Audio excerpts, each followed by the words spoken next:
Hi guys, welcome back. Last வீடியோவில் நம்ம for loop பற்றி பார்த்தோம். ஸோ இந்த வீடியோவில் நம்ம ஃபங்க்ஷன்ஸ் பற்றி பார்க்க போகிறோம். ஸோ ஃபங்க்ஷன்ஸ்னால் என்ன பேசிக்காக? ஸோ ஃபங்க்ஷன்ஸ்னால் ஒரு செட் ஆஃப் லைன்ஸ். இப்போ ஒரு 10 லைனில் ஒரு ப்ரோக்ராம் எழுதணும். அந்த 10 லைனை வந்து நம்ம கோடில் எப்போ வேணால் கால் பண்ணிக்கலாம். அந்த 10 லைன் அங்கேயே தான் இருக்கும். நம்ம ஒவ்வொரு டைமும் ப்ரோக்ராம் எழுதாமல் அதுக்கு ஒரு நேம், அந்த 10 லைனுக்கு ஒரு நேம் வந்து அலாட் பண்ணிவிட்டு அந்த நேமில் கால் பண்ணோன்னா நமக்கு எப்போ வேணால் அந்த கோடில் யூஸ் பண்ணிக்கலாம்.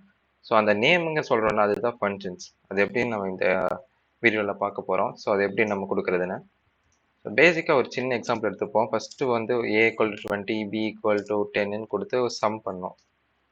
z = a + b அப்படின்னு கொடுத்து சம் பண்ணி அப்புறம் அந்த z வந்து பிரிண்ட் பண்ணோம். கரெக்டா? ஸோ z வந்து பிரிண்ட் பண்ணோம்.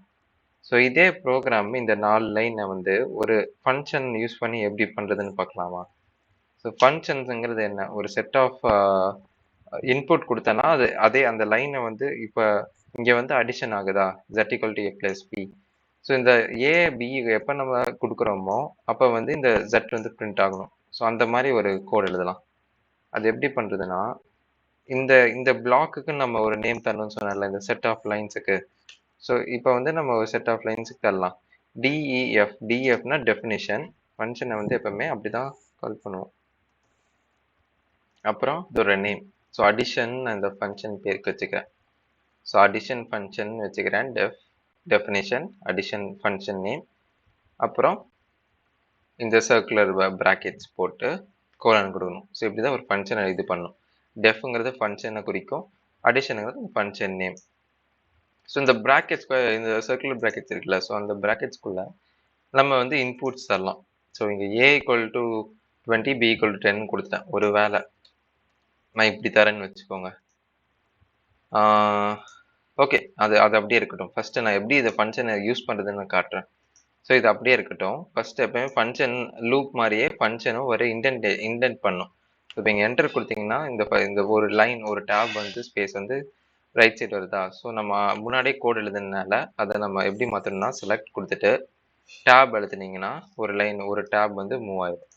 ஸோ இப்போ இது மூவ் ஆயிடுச்சா? இப்படி தான் ஒரு ஃபங்க்ஷன் இருக்குது. ஸோ இந்த கிளியர் அவுட்புட் கொடுத்துட்றேன், உங்களுக்கு கன்ஃபியூஸ் ஆகும். ஸோ கிளியர் அவுட்புட் கொடுத்துட்டேன்னா தென் இந்த ஃபங்க்ஷனை டிஃபைன் பண்ணுறேன்னா, இந்த ஃபங்க்ஷனை எப்படி கால் பண்ணுறது, இந்த அடிஷன் ஃபங்க்ஷனை எப்படி கால் பண்ணுறதுன்னா, ஜஸ்ட் ப்ரோக்ராமில் போய் அந்த ஃபங்க்ஷனுக்கு வெளியே ஒரு ஷிஃப்ட் + டேப் எழுதலாம். இல்லை நீங்கள் வெளியே வந்து இதில் லெஃப்ட் சைடு இன்டென்டேஷன் வந்துட்டு அடிஷன் அந்த ஃபங்க்ஷன் அப்படியே அந்த ப்ரோக்ராமை கால் பண்ணுங்க. கால் பண்ணி ரன் கொடுத்தீங்கன்னா 13 வரும். ஸோ ஒரு வேலை இங்கே வந்து 30, 10 இருந்துச்சுன்னா 14 வரும். ஸோ இவ்வளோ தான். ஒரு ஃபங்க்ஷனை வந்து அது ஒரு செட் ஆஃப் லைன்ஸு தான். பட் நம்ம அது எப்போ வேணால் கால் பண்ணிக்கலாம். அதுக்கு ஒரு நேம் கொடுத்துட்டு அதை நம்ம எங்கேருந்து வேணால் ப்ரோக்ராமில் கால் பண்ணிக்கலாம். எந்த இடத்துல இருந்து வேணால் நம்ம யூஸ் பண்ணிக்கலாம். ஸோ எக்ஸாம்பிள், நமக்கு ஏதாவது இப்போ ஒரு எக்ஸாம்பிள் இங்கே எடுத்துக்கலாம். அந்த ஏபி வந்து நம்ம இங்கே கொடுத்துட்டோம். ஸோ ஏபியை வந்து இங்கே ரிமூவ் பண்ணிடலாம். இப்போ வந்து இந்த ஃபங்க்ஷனோட வேலை என்னென்னா, அடிஷன் தரது தான் வேலை. இப்போ 2 நம்பர் கொடுத்தா இது ஆட் பண்ணி தரும். அதை எப்படி டிஃபைன் பண்ணுவோன்னா, இதை ரிமூவ் பண்ணிடலாம். எப்படி தருவோம்னா, ப்ரோக்ராமுக்கு வெளியே கூட நம்ம ஏ வந்து 20 இல்லை 15 வச்சுக்கலாம், b = 13 வச்சுக்கலாம். 2 ஆட் பண்ணால் 80 வருமா? அது எப்படி இந்த அடிஷன் ஃபங்க்ஷன் நம்ம எழுதியிருக்கோம்ல, அதை எப்படி கால் பண்ணுறீங்க யூஸ் பண்ணுறதுன்னு பார்ப்போமா? ஸோ ஒவ்வொரு டைமும் இந்த z = a + b print z இந்த மாதிரி கொடுக்காம சிம்பிளாக இந்த இடத்துல நம்ம எப்படி கால் பண்ணுறதுன்னா, இந்த ஃபங்க்ஷன் இருக்குல்ல, இந்த அடிஷன் ஆஃப் எந்த 2 இன்புட். ஸோ இங்கே வந்து ஏபின்னு இருக்கா, இதை 2 ஆட் பண்ணுறோம்ல, அதனால் a, bன்னு வந்து இந்த நம்ம எங்கே நேம் கொடுத்தோமோ அந்த ப்ராக்கெட்ஸில், சர்க்குலர் ப்ராக்கெட்ஸில் நீங்கள் கொடுத்துட்டு அதே மாதிரி இந்த இடத்துல நம்ம ஃபங்க்ஷன் கால் பண்ணுறப்போ அந்த இங்கே நம்ம ஏபின்னு நீங்கள் கொடுத்துருக்கோம்ல, ஸோ அதனால் a b இந்த அவுட்புட், இந்த இன்புட் வந்து இந்த இங்கே a 50 30 இருக்குல்ல, இது வந்து இந்த ஃபங்க்ஷனுக்குள்ளே போயிடும். a வந்து 30, 50 அண்ட் b வந்து 13 போயிடும். அப்புறம் z = 30 + 50 + 30 18 வரும். இது எப்படி வருதுன்னு பாருங்கள். ஸோ இந்த ஃபங்க்ஷனை இப்போ கால் பண்ணுறேன் பாருங்க, 18 வருதா? ஸோ இப்படி தான் வந்து ஒரு ஃபங்க்ஷனை இது கால் பண்ணுவோம். ஸோ இங்கே பிரிண்ட் z இருக்குல்ல, ஸோ இந்த பிரிண்ட் z இங்கே பிரிண்ட் பண்ணாமல், இங்கே பிரிண்ட் பண்ணுறதுனால தான் 18 வருது. ஒருவேளை இந்த பிரிண்ட் பண்ணாமல் இந்த பிரிண்ட்டை நான் எடுத்துடுறேன். பிரிண்ட் எடுத்தனா என்ன ஆகும்னு யோசிச்சு பாருங்களேன். அடிஷன் ஆஃப் ஏ பிளஸ் பின்னு கொடுக்குறேன். z equal to A plus பின்னு இருக்கா? ஸோ நான் என்டர் பண்ணேன்னா இங்கே எதுவுமே வராது, ஏன்னா பிரிண்டே கொடுக்கல. ஸோ நீங்கள் அந்த பிரிண்ட்டை வந்து இங்கே கூட பண்ணிக்கலாம். z வேல்யூ என்னன்னு பிரிண்ட் zன்னு கொடுத்து பிரிண்ட் பண்ணிக்கலாம். நிமிஷம். இந்த ஃபங்க்ஷன் கால் பண்ணுறதுனால எப்படி ஆகுது? இங்கே வரல. ஏன்னா ரீசன் வந்து இங்கே z equal to A plus B, அந்த z வந்து இந்த ஃபங்க்ஷனுக்குள்ளேயே தான் இருக்கும். z வேல்யூ ஸ்டோர் ஆகிருக்கும். இந்த ஃபங்க்ஷனுக்கு வெளியே கால் பண்ணுறதுனால நமக்கு வரல. ஸோ இங்கே வந்து நம்ம ரிட்டர்ன் கொடுக்கணும். ரிட்டர்ன் இது அண்டர்ஸ்டாண்ட் பண்ணலாம், ப்ராப்ளம் இல்லை. ரிட்டர்ன்னா இந்த ஃபங்க்ஷனோட அவுட்புட் என்ன, நம்ம இப்போ ஃபார் எக்ஸாம்பிள் இப்போ C equal to A into பின்னு கூட வச்சுக்கலாம்.